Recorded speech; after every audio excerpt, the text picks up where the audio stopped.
The summer of 1941 was a pivotal moment in history.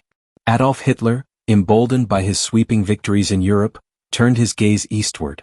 For years, he had harbored an intense obsession with the Soviet Union, its vast lands, its resources, and its communist ideology. He saw Russia not just as a strategic challenge but as a symbol of everything he despised. The time had come, he believed, to destroy the Soviet state and seize its resources for the Third Reich. What began as a strategic calculation would evolve into a catastrophic misjudgment that would cost Hitler dearly.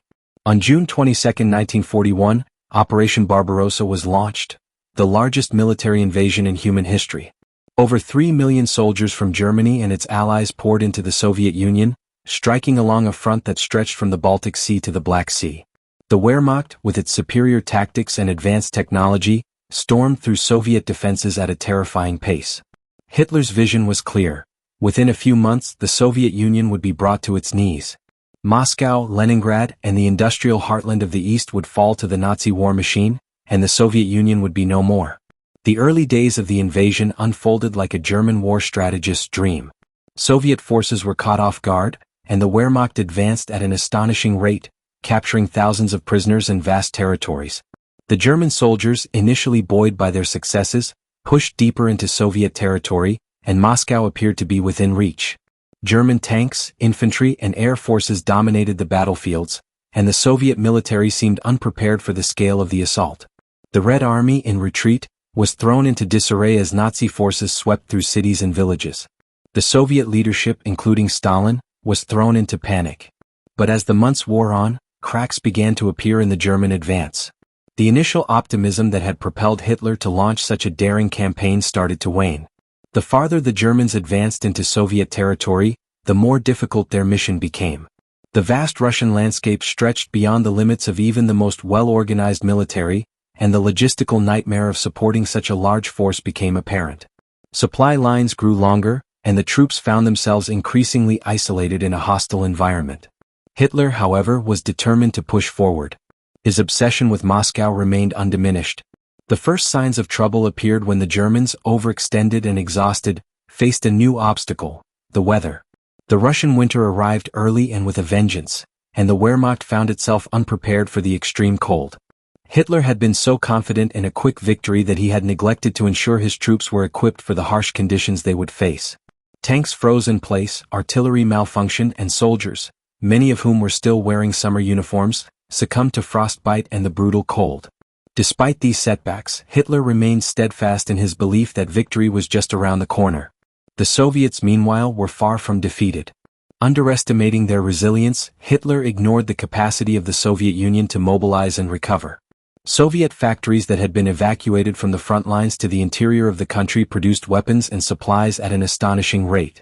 Meanwhile, Soviet citizens, including women and children, worked tirelessly in support of the war effort. The Soviet Union was not crumbling as Hitler had imagined.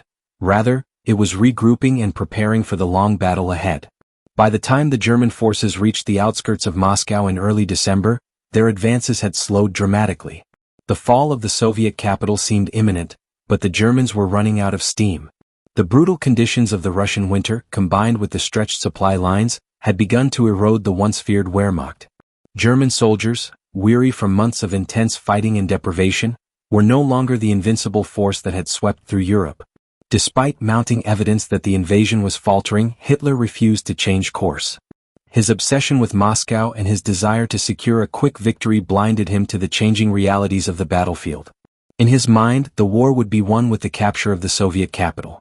His generals, however, began to warn him of the dangers of continuing the assault without proper preparation.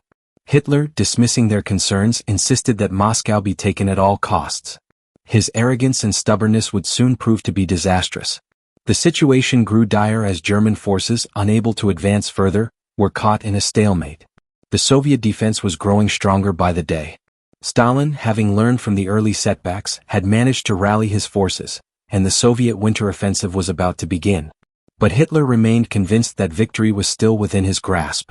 In a moment of tragic miscalculation, he ordered his commanders to shift their focus to the south, targeting the oil-rich Caucasus region and the strategic city of Stalingrad. It was an ill-fated decision that would spread the German forces even thinner and further weaken their chances of success. Operation Barbarossa, which had begun with such overwhelming force and confidence, had now ground to a halt. The Germans had failed to achieve their objectives and were facing a determined enemy on all sides. Yet, Hitler's obsession with Russia continued to shape the course of the war. As the harsh winter set in, the German army, now far from the glory it had once enjoyed, faced the grim reality of defeat. The Soviet Union, far from being destroyed, had proven itself capable of surviving the onslaught and regrouping for the long struggle ahead. What had started as a bold, daring campaign to bring the Soviet Union to its knees had instead set the stage for Hitler's eventual downfall. As the winter of 1941 deepened, the Wehrmacht found itself entrenched in a battle it was ill-prepared for. The Soviet Union, which Hitler had expected to crumble under the pressure of the invasion, was instead digging in its heels, determined to defend its homeland at all costs. The German army, exhausted from months of relentless fighting, was facing an enemy that refused to surrender and was now rallying with renewed vigor. Hitler's obsession with Moscow had led him to make fatal miscalculations. In his mind, capturing the Soviet capital was the key to ending the war quickly. However, his decision to continue pushing forward into the frozen Russian wilderness without proper logistical support was rapidly becoming a disaster. The Germans, who had been able to rely on their speed and technological superiority in the early stages of the campaign, were now bogged down by the vast distances, treacherous terrain, and harsh winter conditions. The Soviet military, under the leadership of General Zhukov, proved more resilient than anyone had anticipated. The Soviets had learned from their early defeats, and with the help of reinforcements from Siberia, they managed to turn the tide. In contrast to the Germans, who had stretched their supply lines to breaking point, the Soviet forces were fighting on their home soil, with access to fresh troops, supplies, and equipment. The German soldiers, meanwhile, were running low on food, ammunition, and medical supplies. Their morale was plummeting, and many began to question the viability of continuing the campaign. Despite the mounting problems, Hitler remained fixated on the goal of capturing Moscow. He refused to acknowledge the changing realities of the battlefield, and his generals' warnings fell on deaf ears. His obsession with the Soviet capital led him to make a series of critical decisions that would doom the German campaign. In late November, as the Germans neared Moscow, Hitler ordered his troops to halt their advance and dig in, confident that the city would soon fall. But the Soviet defense was far stronger than he had anticipated. By early December, the Soviets launched a massive counteroffensive. In the face of a relentless Russian winter and Soviet reinforcements, the Germans were caught off guard. The Red Army launched its own offensive, using their knowledge of the terrain and harsh weather to their advantage. With the Germans entrenched and unable to move, the Soviets encircled key German positions and pushed them back. The freezing temperatures, combined with a lack of winter equipment, turned the German front lines into a deadly trap. Soldiers were forced to endure unbearable cold, with many succumbing to frostbite, while their tanks and equipment malfunctioned in the sub-zero temperatures. The Germans, who had been unstoppable in Western Europe, now faced the stark reality that they were not prepared to fight a war on the Eastern Front. The strategic advantages that had once defined their military might were evaporating in the bitter cold. In the midst of this disaster, Hitler's refusal to adjust his strategy led to more blunders. As his forces struggled to maintain their grip on the outskirts of Moscow, Hitler demanded that they press forward into the city. His generals, worn down by the relentless fighting and mounting casualties, pleaded with him to reconsider. But Hitler, blinded by his obsession, refused to accept that the German army was in dire straits. The failure to take Moscow by the end of 1941 marked the first major defeat for the Nazis on the Eastern Front. The dream of a quick victory had been shattered, and the reality of a long, grueling war began to set in. The Germans, now mired in a defensive position, faced an enemy that had regrouped and was determined to push them back. The Soviets, who had suffered tremendous losses, now had the momentum on their side, and the German army was forced to retreat, abandoning much of the ground it had fought so hard to gain. As the Soviet winter offensive unfolded, Hitler's obsession with Moscow was eclipsed by the growing realization that his vision of an easy victory in the East had been a fatal miscalculation. The German army, stretched thin and demoralized, had overestimated its ability to conquer Russia. The vastness of the Soviet Union, combined with the determination of the Soviet people, proved to be a formidable obstacle that the Nazis could not overcome. For Hitler, this defeat was not just a military setback, it was a personal blow to his ego. He had gambled everything on the success of Operation Barbarossa, and the failure to capture Moscow marked the beginning of a long, painful retreat. As the year ended, Hitler's obsession with Russia remained intact, But the reality of war on the Eastern Front had become clear. The Soviet Union was far from defeated, and the struggle for supremacy in the East was only beginning. The tide of war had turned, and it would be a long and bloody battle before the ultimate outcome would be decided. By the spring of 1942, the battle for the Eastern Front had shifted from a war of rapid movement to one of grueling attrition. Hitler, still obsessed with his idea of total conquest, turned his focus to the south. His eyes were set on the oil-rich Caucasus and the symbolic city of Stalingrad, two objectives that he believed would decisively cripple the Soviet war effort and pave the way for victory. But his fixation on these targets, combined with an overextension of German resources, would prove to be another costly miscalculation. Operation Blue, launched in the summer of 1942, marked a shift in German strategy. The plan was to capture the vital oil fields of the Caucasus, which would secure the fuel needed for the Wehrmacht's mechanized forces.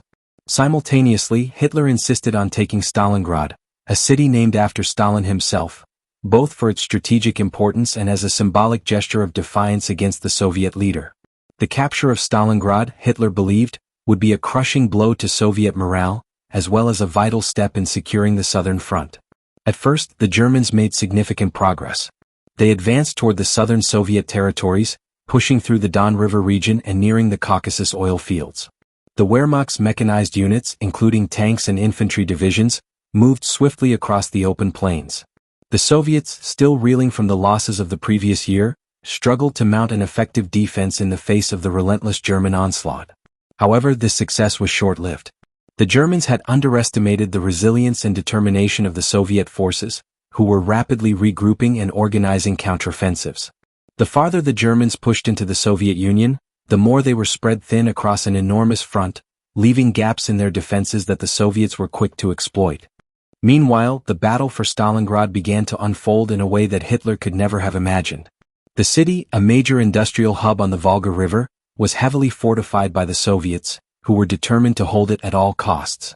General Vasily Chukov and his Red Army forces transformed Stalingrad into a fortress, engaging the Germans in a brutal war of attrition. Hitler, fixated on the city, refused to allow any retreat, demanding that the Germans hold the city at all costs.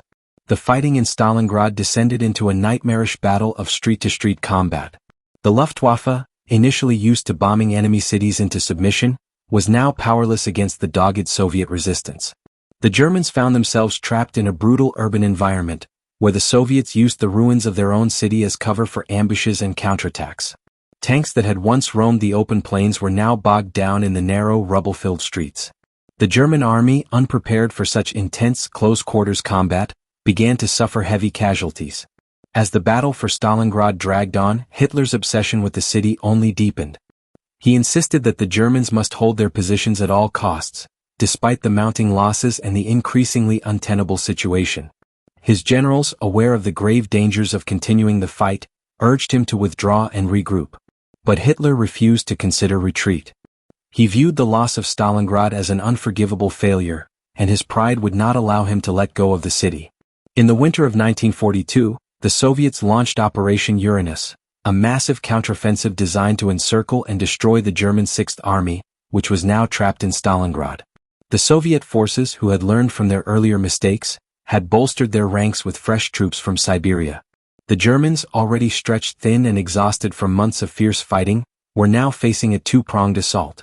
The Soviets encircled the German forces and cut off their supply lines, trapping over 300,000 men in a deadly pocket. For weeks, the German troops in Stalingrad fought desperately to hold their ground. Supplies ran out, and the soldiers were forced to survive on scant rations. The once proud German army, which had once been the dominant force in Europe, was now slowly starving and freezing in the ruins of Stalingrad. Hitler, refusing to accept the reality of the situation, continued to order the trapped army to fight on, even as they were surrounded and outnumbered. By February 1943, the situation had become dire. The German Sixth Army, under the command of General Friedrich Paulus, was forced to surrender. It was a devastating blow for the Nazis. Over 90,000 German soldiers were captured, and the rest were either killed or severely wounded. Stalingrad had become a symbol of Nazi hubris and Soviet resilience. The battle had not only destroyed a significant portion of the German army but had also shattered the myth of Nazi invincibility. The loss at Stalingrad was a turning point in the war. It marked the first major defeat for Hitler's forces on the Eastern Front and began a chain of events that would ultimately lead to the downfall of the Third Reich. The German retreat from Stalingrad signaled the beginning of the end for the Nazi war machine, and the Soviets, now emboldened by their victory, began to push westward. Hitler's obsession with Russia had cost him dearly, and the failure at Stalingrad would echo throughout the rest of the war. The tide had turned, and the Soviets were now on the offensive, determined to reclaim their land and ultimately crush the Nazi regime. The catastrophic defeat at Stalingrad marked a pivotal turning point in World War II, but for Hitler, it was an event that shook his entire worldview. Stalingrad had been his obsession, a symbol of his indomitable will to crush the Soviet Union. But as the German army staggered back, humiliated and broken, the scale of the disaster became apparent. Hitler's insistence on victory at all costs, his refusal to adapt to changing realities, and his obsessive vision of total domination had led to the destruction of a vast portion of the Wehrmacht.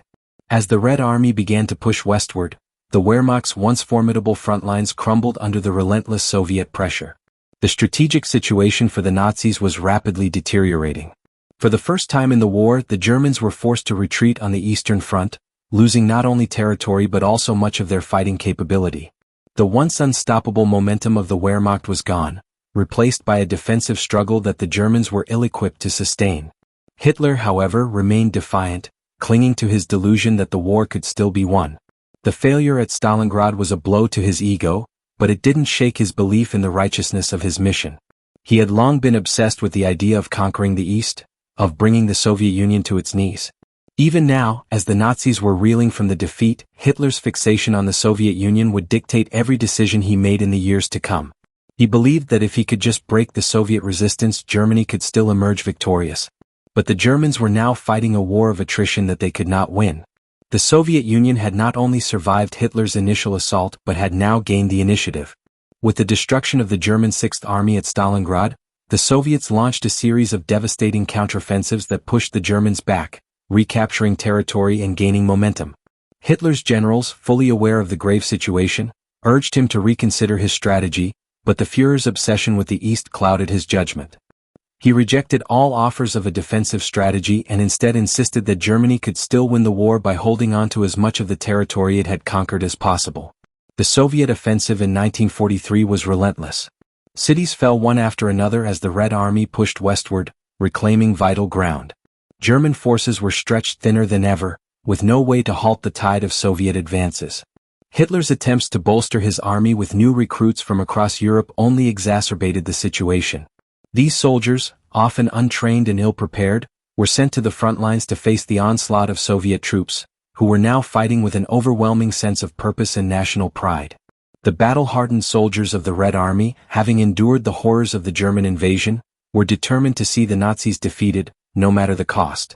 But even as the Germans were retreating, Hitler refused to acknowledge the magnitude of the defeat.